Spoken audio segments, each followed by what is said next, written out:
have so much material here. I think the first lecture is going to be just my introduction, which was meant to be just an introduction. But that's okay, because I have, 14 more messages, and I'll be able to get through a lot of this content here. But I wanted to talk by way of introduction, going back to Genesis. We read in Genesis 1:1.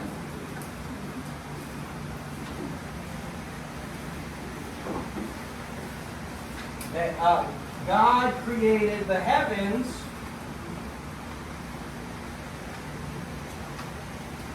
and then the earth. Or heavens and the earth. But heavens comes first, which I think is an interesting observation, which has ramifications in our understanding of the world, of our worldview. That if God created the heavens before the earth, what we see is a type of what they call an archetype throughout the Bible.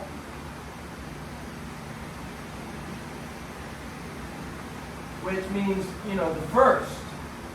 And what we have in Genesis, God created man in His image. So God, is the archetype of man, and man they call it the ectype, is the copy or the pattern. So we are tiny replicas of God.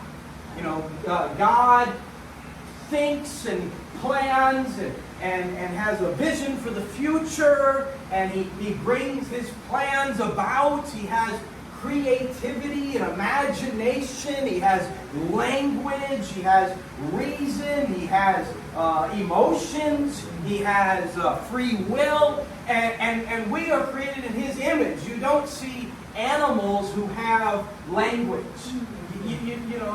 The most that they create is maybe a hole in the ground, or if they're really intelligent with a bird brain, they might create like a nest of twigs, but you don't see them building architecture like we do, because we were made in the image of God. So we're tiny replicas of God. We get, when someone wrongs us or wrongs our family, we get mad about it because we have a sense of right and wrong, just like God gets mad at sin and has a sense of right and wrong. We're creators, little creators. An artist creates art, an author creates books, a musician creates music. Every one of you has a gift from God. Maybe you're musically gifted. My son is musically gifted. Ever since he was little, he would go to the piano as a little boy, and he would start playing a song that he just heard on the TV. And I'd say, Justice, who taught you that song? Where did you learn that? And he said, I'm figuring it out. His ear hears the notes. He gets that from his mother. He doesn't get that from me. And I can sing, but they say I'm tone deaf. But as far as I can hear, I don't hear that. I'm too tone deaf. But everyone has a gift. God's given me a gift for writing. I find writing, I can just prolifically write. It's not hard. It's natural. It just flows. I can just write books. I've written like 700-page books in a month.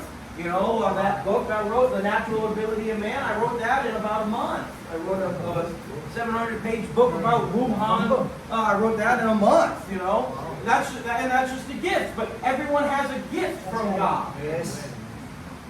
And that's part of being made in God's image. So He's the archetype and we're the ectype.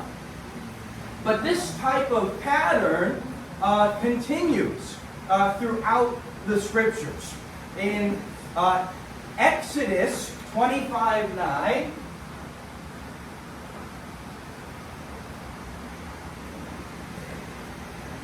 Exodus 25:9, and also verse 40, the same chapter, Moses is told to build the tabernacle according to the heavenly pattern. And we see in, glimpses into heaven through Revelation and other visions that there's a temple in heaven, that there's a tabernacle in heaven. And so, earth, man being made in God's image, the tabernacle being made after the heavenly pattern, earth is like a mini heaven, a replica of heaven, as in heaven, so on earth. So you have this tabernacle being made after the image of a heavenly pattern. And then you have in Hebrews 8:5,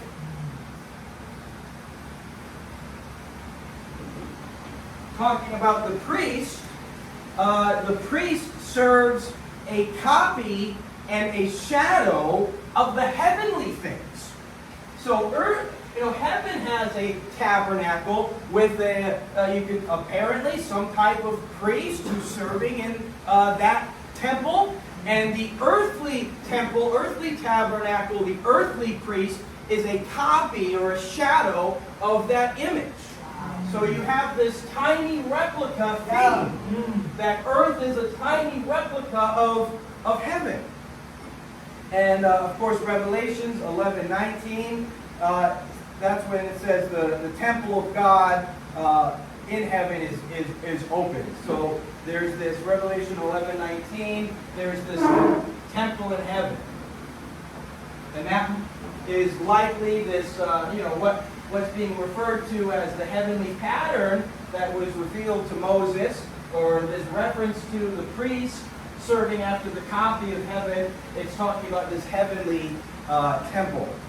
And, but then if I began thinking, if God created the heavens first, and the heavens is the archetype, God is the archetype of man, the heavenly temple is the archetype of the earthly tabernacle, we are the pattern, we're the copy. We're not the original. Like you go to a photocopy machine, there's the original and then there's the copies, and that's what we are. We're copies of God. The temple is a copy of the heavenly tabernacle. So when the Bible says in verses like Revelations 4, 6 to 7, it starts talking about 4 living creatures in heaven. The seraphim. And it says the first was like a lion. And the second was like a calf. And the third had the face like a man. And the fourth was like a flying eagle. So we start thinking, wow, okay, so these creatures in heaven, these 4 creatures, well, this one looks like a lion, this one looks like a calf, this one looks like an eagle. But if heaven was created first, it's not so much that, this creature looks like an eagle, but that an eagle looks like this heavenly creature. That a calf looks like a seraphim. That a lion looks like one of these 4 living creatures. That God not only copied himself when he made us, and he not only copied the temple or the tabernacle, which he told to Moses, but that there's other hosts of heaven that he also made copies of when he created the earth. So the animals in the Garden of Eden were made in the image of these heavenly creatures. So you start to get this picture of the Garden of Eden being a tiny replica, like a model of heaven. It's like I always think like a Lego model. Like, you have Lego cities and it's just a copy of a real city, and they sometimes they actually copy real cities. Like they'll make Tokyo, out of Legos, and it looks just like Tokyo, but it's a tiny replica made of Legos. It's like that's who we are. We're just a tiny replica of heaven. And you see it, in Ezekiel 10:14.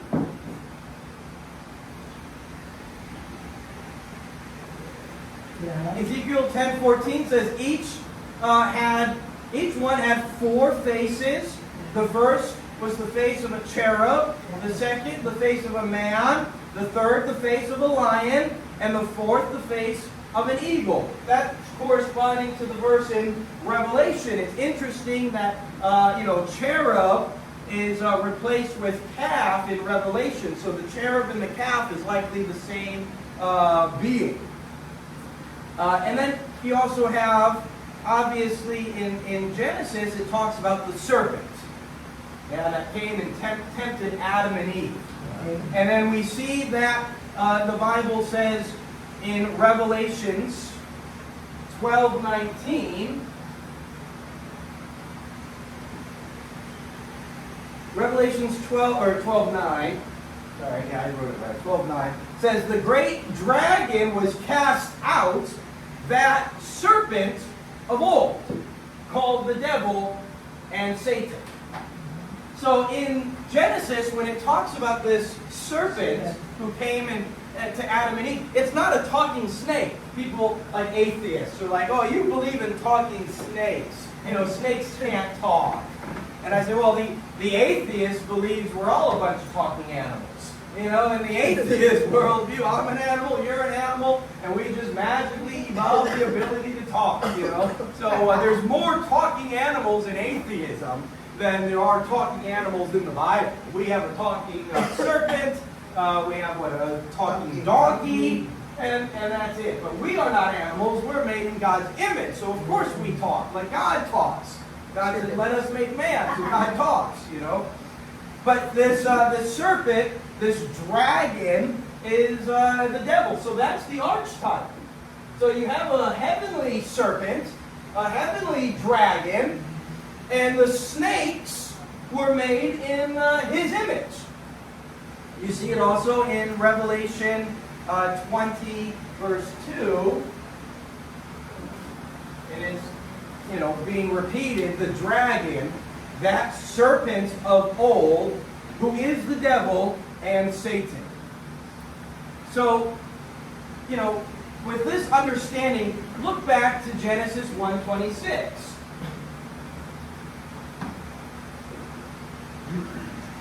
Okay, when we talk about being made in the image of God, that's not just meaning we have emotions like God has emotions, we have reason like God has reason, we have free will and creativity and imagination like God does. But in Genesis 1:26, he says, and God said, let us make man in our image, after our likeness, and let them have dominion over the fish of the sea, over the fowls of the air, over the cattle, and over all the earth, over every creeping thing that creepeth upon the earth. So God created an earth, He created a garden, He created all these creatures that look like heavenly creatures, and then He creates man in His image, and man has dominion over the animals, just like God has dominion over the hosts of heaven. Right. So just as God rules in heaven, He created us to rule on earth. He rules over the hosts of heaven with faces of lions and faces of eagles. And we rule on earth, having dominion over the fowls of the air and the fish that swim. And so we have dominion over them. So imagine this scenario when God creates His tiny replica of heaven with these animals, and He creates this tiny replica of Himself, having dominion over them. And then Satan comes and sees what God has created. And he sees man made in God's image ruling over the snakes, ruling over the serpents, ruling over the animals. And Satan, this jealous, hateful, heavenly creature that wants to be God, sees what God has created, and it makes him upset. So he wants to disrupt this order. Because that's what he's trying to be God in heaven. And now God creates an earth where, again, God's image is ruling over the heavenly images. So the devil wants to corrupt this. I think this can shed some light on, Exodus 32, where they create a golden calf to worship. Well, if a calf is made in the image of a heavenly creature, like we see in Revelation, then the worship of this golden calf is really the worship of a demon. It's really the worship of a fallen angel. So the devil doesn't want to have animals subjected unto man. The devil wants to have man subjected unto animals. He wants man to worship these creatures. And we see that, Psalms 106. So Exodus 32, I reference. And then Psalms talks about it. Psalms 106, 19.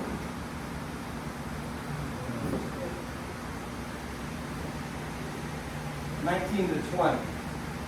And it just says that they made a calf in Horeb and worshipped the golden image, and thus they changed their glory into the image of an ox that eats grass. Now, of course, they had just come out of Egypt. And what did they have in Egypt?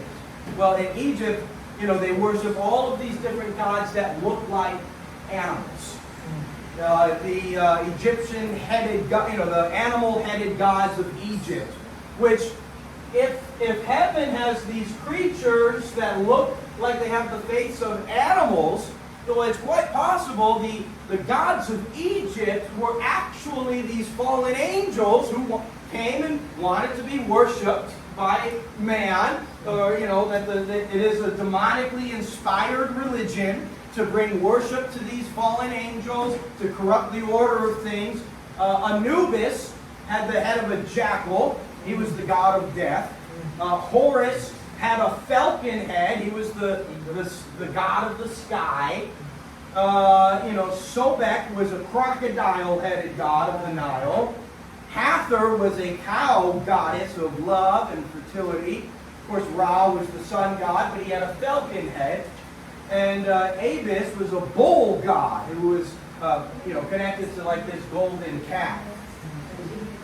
So we see in Psalms 106, 37, 106, 37 to 38, it talks about the Israelites and the false religions. And it says, they even sacrifice their sons and daughters to demons. So these false gods aren't just, created out of thin air. They really are fallen angels, demons. It says the same thing in 1 Corinthians 10:20.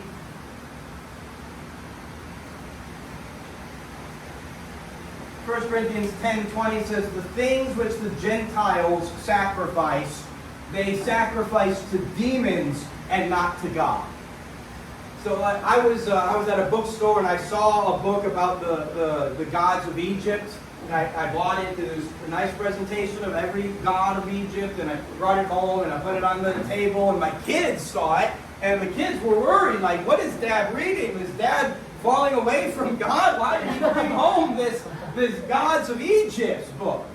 But I think in light of Genesis and in light of the Bible, we can look back at these ancient religions who were worshiping these humanoid creatures with animal heads, and we can put it in a biblical context and say these are demons, these are devils. That's the heavenly archetype that the animal kingdom was created in the image of. And each plague that God brought to Egypt corresponded to an Egyptian god. So God says in Exodus 12:12,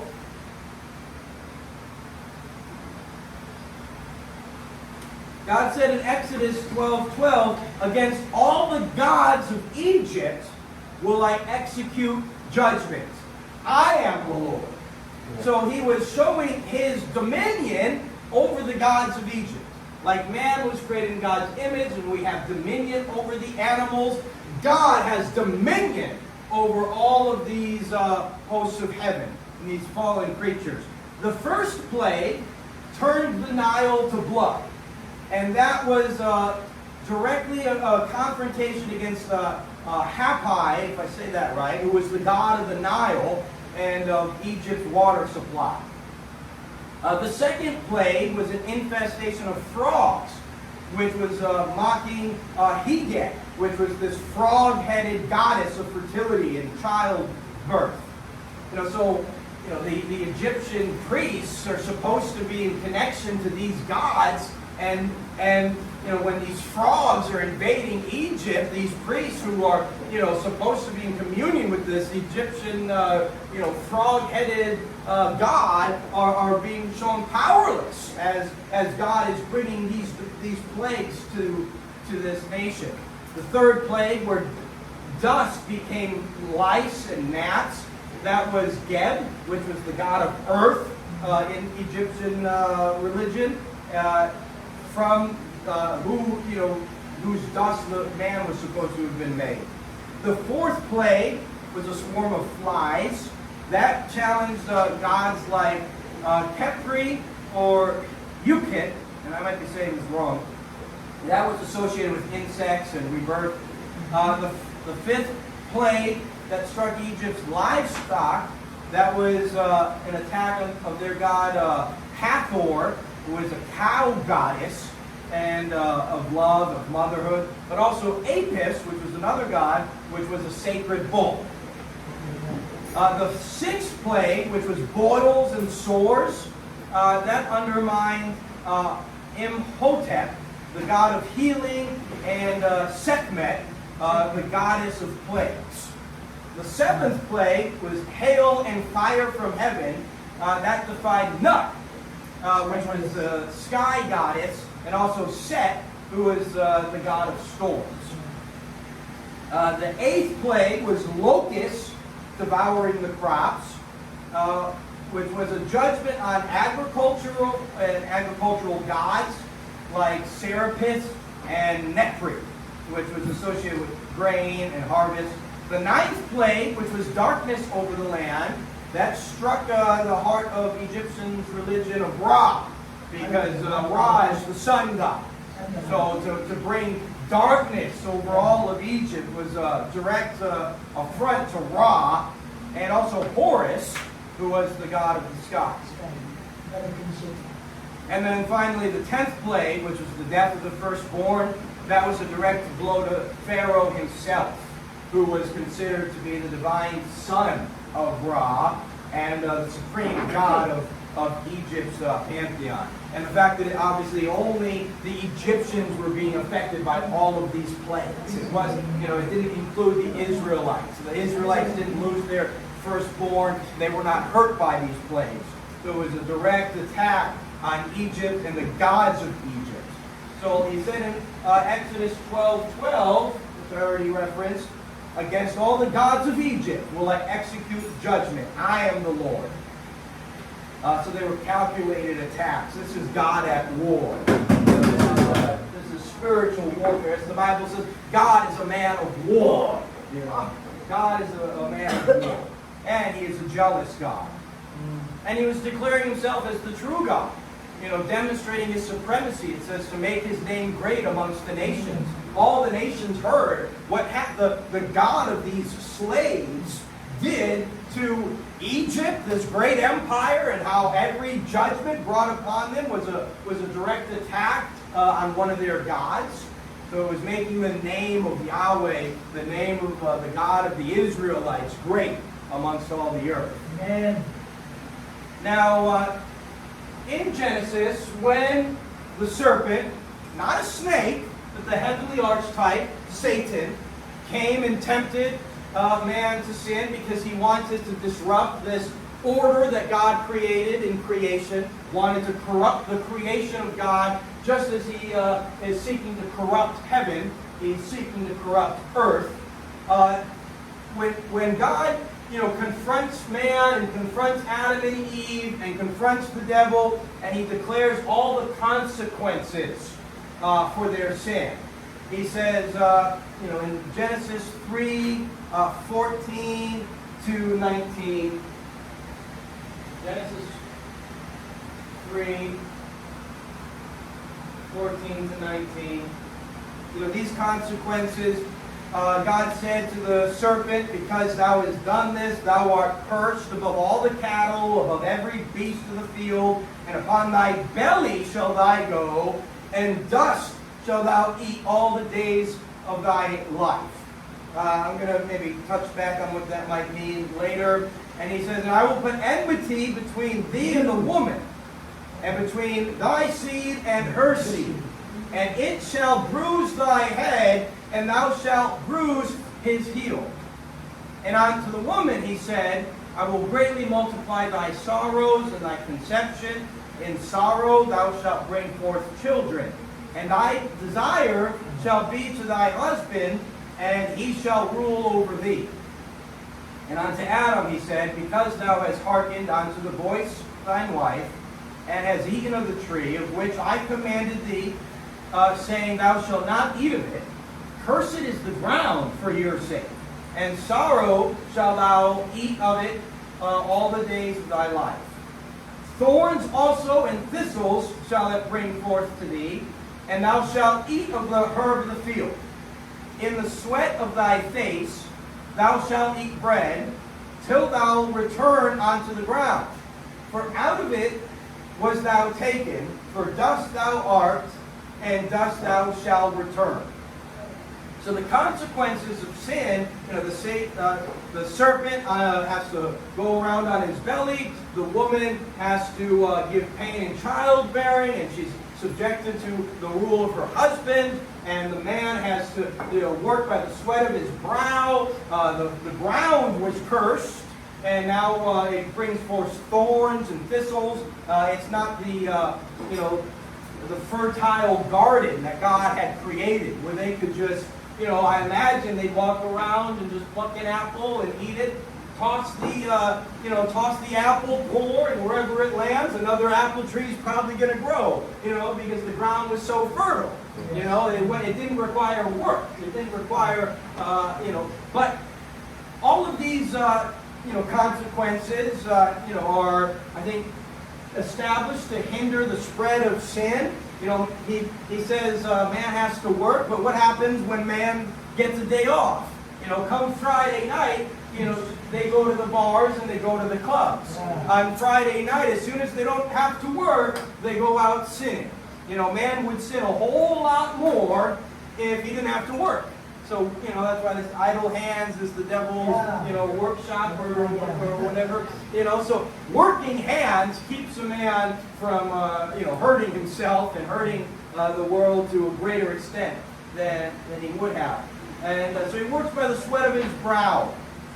Now, in all of the consequences of man's sin, the loss of the image of God was not mentioned. The loss of free will was not mentioned. That's right. You'll hear theologians who say free will was lost through Adam's sin. But that's not something you would take away from Genesis. To the contrary, we will see throughout the Bible that the image of God in man remains. Because, if the image of God in man was lost, then Satan won. Satan wanted to disrupt the order of things. Satan wanted to disrupt, this replica of heaven where God has dominion over all the hosts of heaven. He wants to corrupt the image of God in man. If free will was lost, then Satan succeeded. But we see in Genesis 9:6, I'll just start the new list. This is after the fall of Adam. And in Genesis 9:6,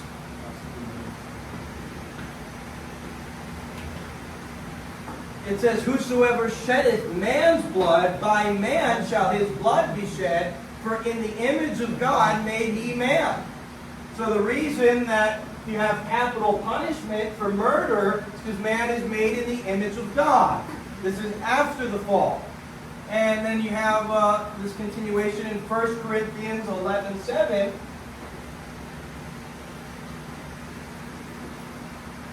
1 Corinthians 11:7 says, for a man indeed ought not to cover his head, for as much as he is the image and glory of God. So this image of God in man remains. James 3:9.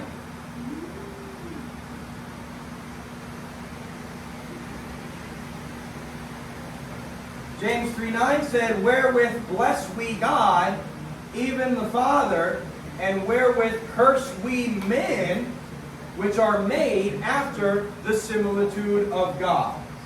So this says men are, not just Adam, but all men. Men are made after the similitude of God. That means likeness of God. A replica of God. Now, sometimes people will use the verse in Genesis that says, Adam had a son named Seth who was made in the image of Adam. But if Seth was made in the image of Adam, and Adam was made in the image of God, then Seth was made in the image of God. And that's what you see in James 3:9. And then, we also see,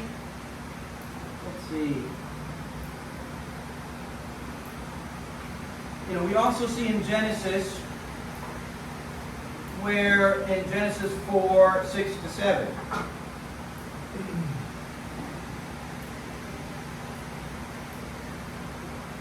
And I touched on this a little bit yesterday, where God, says to Cain, it says, and the Lord said unto Cain, why art thou wroth? And why is thou countenance fallen? If thou doest well, shall not that be accepted? And if thou doest not well, sin lies at the door, and unto thee shall be his desire, and thou shalt rule over him. So this signifies that there's possibilities for Cain, that he could choose A or B, that he could rule over sin, or he could be ruled by sin, that he could do well and be accepted, or he would do not well and not be accepted. So he has this open possibility, this open future that he's choosing between. That's the freedom of his will. And I think it's very significant that both Adam and Eve are sons of Adam. So if the sons of Adam don't have free will, if the sons of Adam have lost that image of God in them, then both Cain and Abel would both be wicked. They both would be ruled over sin. They wouldn't have a choice. But if one was righteous and the other wicked, that means the righteous one could also have been wicked, and the wicked one could have also been righteous. It's like twins that are born in the same neighborhood, and one grows up to be a criminal, and the other grows up to be, a doctor and a successful person, a contribution to society. They both had the same parents, they both had the same environment, they both had the same neighborhood, but, they made different choices. Because ultimately character goes back to the choices you make. It's not the environment you're born into, it's not the parents you had, it's the choices you make. So we see that with Cain and Abel. And you have early church fathers. Irenaeus, he said, God has always preserved freedom and the power of self-government in man. That's right. So there was no teaching in the early church that free will was lost. Yes. Origen was another early church father. And he said the faculty of free will is never taken away. Adam has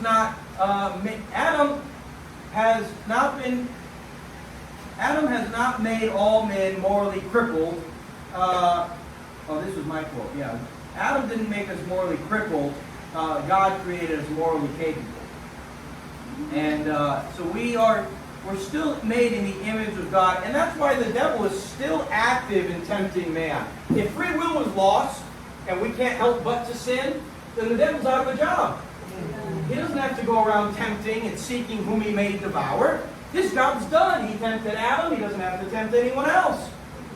But if we still have a free will, we still have a choice between light and darkness, blessing and cursing. We still have a choice. Then the devil is still active in trying to subjugate man to worshiping these fallen hosts of heaven. He's still trying to entice man into these false religions. Is that it's still an ongoing battle. It's not been completed yet.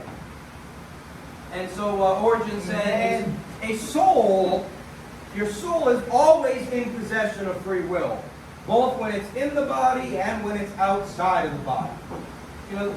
The reason God gave us free will in the beginning was so that we could be like Him in choosing good, in being righteous, in being holy.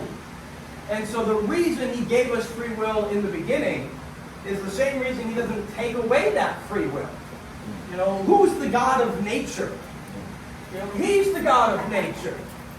Adam can't take away your free will. Satan can't take away your free will. If free will was lost, it would have to be God who took it away.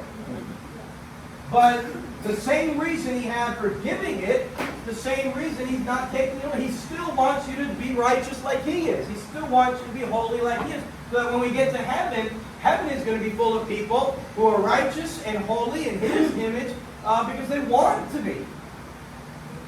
Heaven's going to be full of actually holy people. Now, going back to so in Genesis, we also see it says the seed of the woman will crush the head of the serpent. This is a prophecy of Jesus. And Satan is there when God says this. Satan hears this prophecy. Yeah. He was scared. And he's trying to corrupt creation.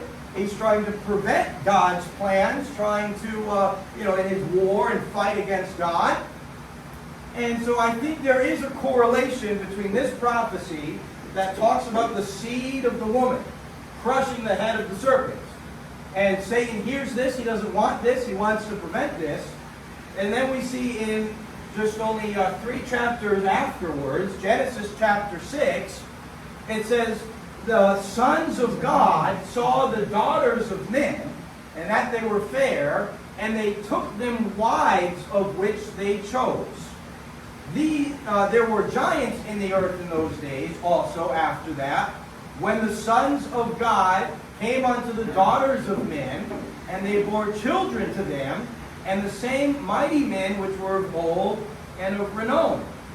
And if you study the ancient world, I think we do see, evidence that there were civilizations started by these men of renown, these potential, corrupt seed, strong men. There was, there's Hercules in the ancient world, who was supposed to be the Oracle, the son of Jupiter or the son of Zeus, son of some heavenly, god.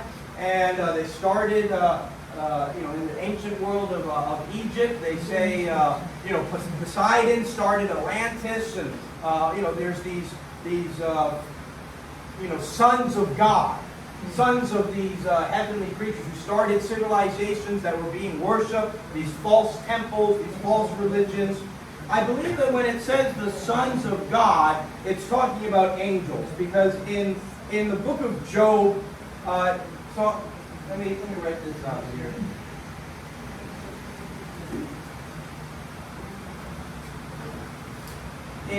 So we were talking about Genesis 6:2 and 6:4, which says the sons of God saw the daughters of men. If these were just men finding women, first of all, it wouldn't have been anything new by now, so there's no point in mentioning it. That should have been going on for a long time already. Secondly, you would just say the sons of man saw the daughters of man. That's what the Bible refers to as sons. And Jesus became a son of man. which means and in Hebrew, the word man means Adam. So Jesus became a son of Adam in the incarnation because he had an earthly mother, Mary. But in Job 1:6 and Job 2:1,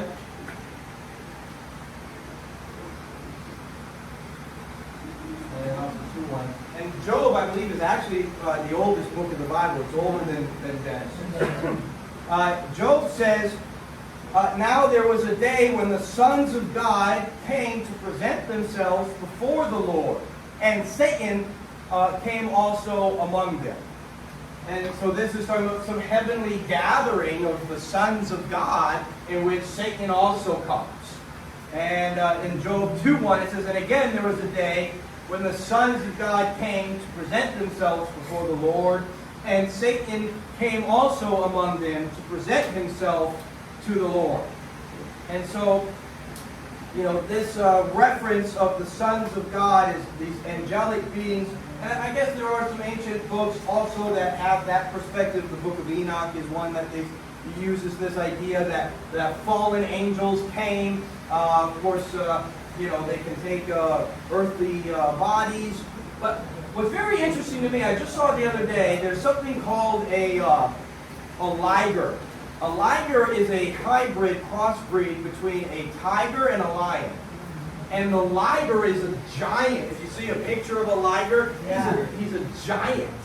Because apparently you get your growth genes from your father, from the male. And the female genes that you get is how you suppress those growth genes. So my son is a little taller than me, or he's going to be. But I have some tall ancestors. My grandfather was tall. My great-grandfather, they're tall. Even though he's going to be taller than me, he got those tall genes from me as his father. It's just his mother's genes were maybe a little weaker than my mother's genes in suppressing them.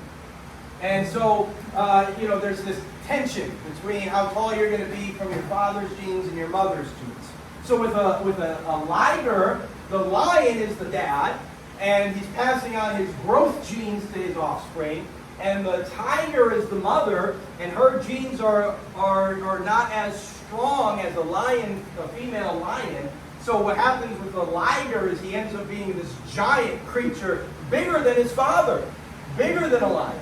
So the liger is a giant, not just compared to a tiger, he's a giant compared to a lion. So I think that could give us insight into these giants in the Old Testament. That if there's these fathers, these sons of God, that are passing on some growth genes that a human daughter of man can't suppress, the result is these giants. There's this scientific explanation of how that's possible. And of course, we know giants weren't just before the flood. It says they were also after the flood. You had Goliath. When Joshua went into the promised land, it says they were giants, and they had these massive grapes, and that we were like grasshoppers among them. You have these giant tribes that it says Israel wiped out, Joshua wiped out. Of course, King David, Goliath and his brothers, David and his mighty men. So there's this corrupting of the seed of the woman after Genesis. I think Satan was intentionally trying to corrupt the seed of the woman. I think it's interesting in Job 2:2. It says, and the Lord said unto Satan, from whence cometh thou? And Satan answered the Lord and said, from going to and forth in the earth, and from walking up and down in it. Job 2:2. It just always stood out to me that Satan has to walk around. He's walking back and forth. So if the serpent in the garden was the archetype in heaven, which is Satan, and God says that you will crawl on the belly of that's your curse. Yeah. Is it like an angel who lost his wings? Like is Satan has a harder time traveling? He's walking back and forth, like he's crawling on his belly. That's just maybe what comes to my mind, but I always thought it was interesting. It says Satan was walking up and down on it. So he's not omnipresent, and he's not just, quickly, like Jacob's ladder, these angels are coming, up and down. See, maybe the serpent lost some type of mode of transportation here. But, so that was in Genesis 3:14. He says, on thy belly thou shalt go, and dust you will eat of all the days of your life. But it was in this context of the sons of God and the daughters of man, having these giants that we then see Noah's flood. Because it's the very next verse in Genesis 6:5. After he says the sons of God came down and had the daughters of man, and they had these giants who were men of renown, men of fame. And then it says, and God saw the wickedness of man, that it was great on the earth, that every imagination of the thoughts of his heart was only evil continually, and it repented the Lord that he had made man on the earth, and it grieved him in his heart. And the Lord said, I will destroy man, whom I have created from the earth, both man and beast and creeping thing, and the fowls of the air, for it repented me that I have made them. But Noah found grace in the eyes of the Lord. And these are the generations of Noah. Noah was a just man and perfect in his generation, and Noah walked with God. So you have this corrupting of the seed of the woman, which these evil offspring are, corrupting the world. The world is being corrupted, so much so that God has to send this flood. It's interesting if you, in Native American history, there were these red-headed giants that the Native American tribes were at war with. This was, their mythology, or so it was assumed. And these red-headed giants in North America were cannibals. They were vicious. They were like, they looked human, but they were more like animals than human. And these Native American tribes were at war with them, and finally that war ended when they killed a lot of them, and then the remaining ones retreated to a cave, and the Native Americans lit this cave on fire, and that was the end of this red-headed tribe, and this was passed down with Native American history. And it was just thought of, as mythology, until the cave was discovered to have droppings, which was useful in, getting fuel, or there was some type of ingredient in the. So they started to mine this cave and started to find these giant remains that had been charred and burned. And so it's an archaeological discovery of archaeology that there was these red-headed giant people who were burnt alive in this cave. And so it just, leads, this idea that these giants were evil, they were vicious, they were cannibals. Of course, they had a giant appetite, so they're eating men, which is, a horrible crime. Man is made in the image of God. But after the flood, this is what I think is interesting. After the flood, God gives permission for man to eat animals. We couldn't eat the animals originally. We had dominion over them in the garden. In Genesis 9:3, we see God says, every moving thing that lives shall be food for you. And I will give you all things, even as the green herbs. But you shall not eat flesh with its life, that is, its blood. And so they can't drink blood. They can't eat the blood. But every animal is now food for you. Genesis 9:3.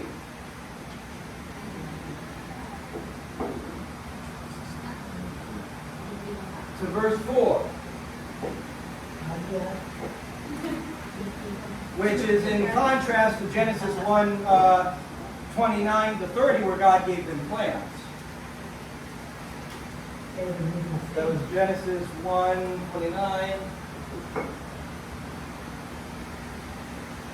So, just in light of this idea of heavenly beings created first. They're the archetype. Animals were created in the image of these heavenly beings, like eagle faces and cow faces, and now they came and corrupted man's, the seed of the woman, and God sent the flood, and then after the flood, God says to man, now you can eat the animals. And these animals are in the image of these heavenly creatures. It's like God is,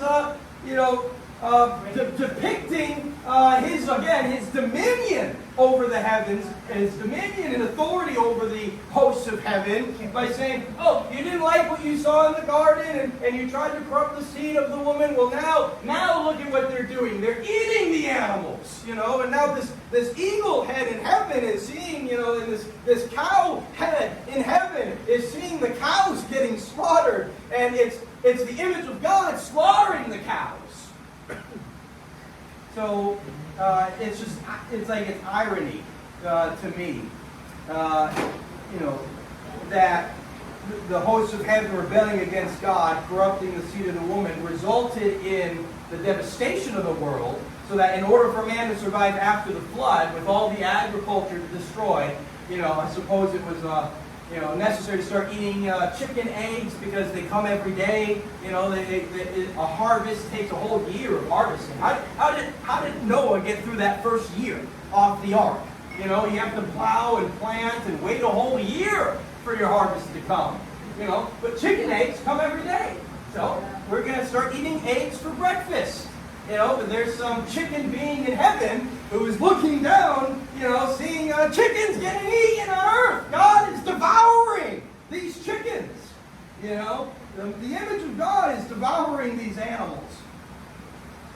So, and I think it's also, it's not just a frightening picture, like a warning to the hosts of heaven who rebelled against him.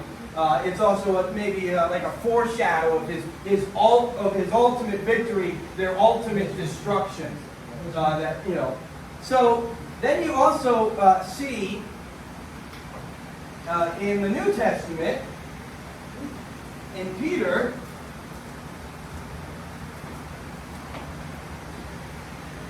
uh, 2 Peter 2:4.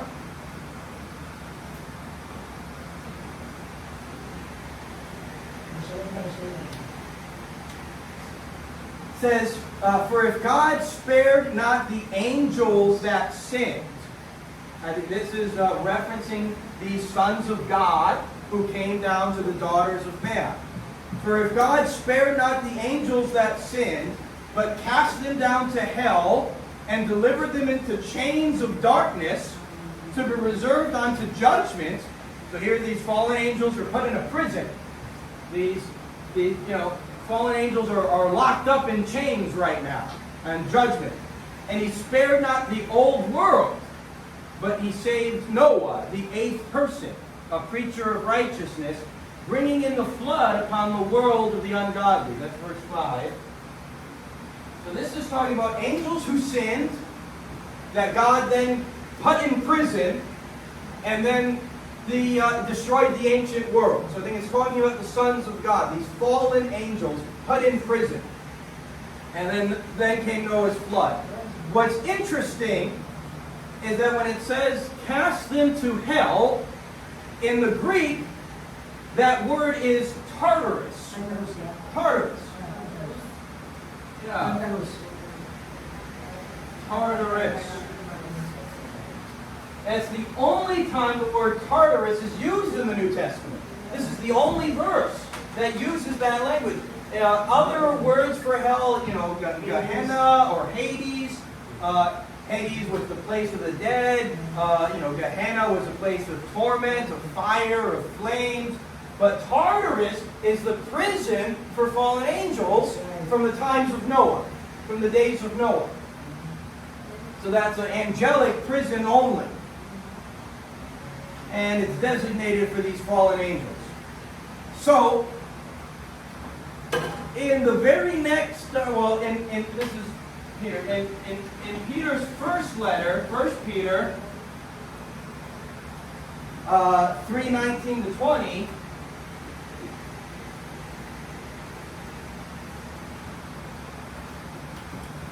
it says, by which also, we're talking about Jesus, he went and preached unto the spirits in prison, which sometimes were disobedient, when once the long suffering of God waited in the days of Noah, while the ark was being prepared, wherewith few, that is, 8 souls, were saved by water.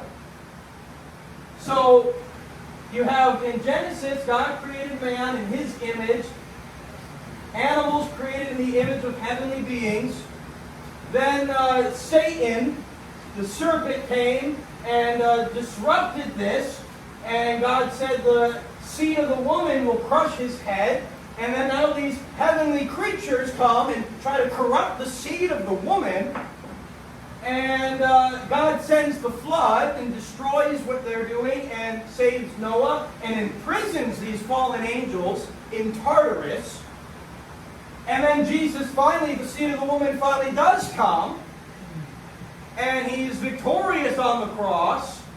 And then he goes to Tartarus, to these spirits in prison, and he declares his victory. You have failed. You tried to prevent, my victory. You tried to prevent heaven's triumph. You tried to corrupt the seed of the woman, and you have failed. He preaches to the souls, or to the spirits in prison who were from the days of Noah. So Jesus is declaring, and that was, I heard that was like a Roman thing to declare your victory over your, those that you have conquered. So he's showing that he has conquered them, and they have utterly failed, and heaven is victorious. So Jesus declared his ultimate victory to these fallen angels who were trying to prevent this prophecy by corrupting the seed of the woman. Now, I wanted to paint this picture, put it into perspective, this battle that's going on. I believe that, this idea that free will was lost is a satanic, demonic doctrine that is trying to, if you tell somebody, look, you can't help but to sin, that's a spirit of defeat. That's putting them into bondage. So why try? I can't even. Why try to live holy? Why try to? Free will was lost. See, Satan is upset that man is made in God's image. He wants to destroy that creation of man in the image of God, of man having dominion over the earth. He wants man to be subjugated. He wants man to be ruled over.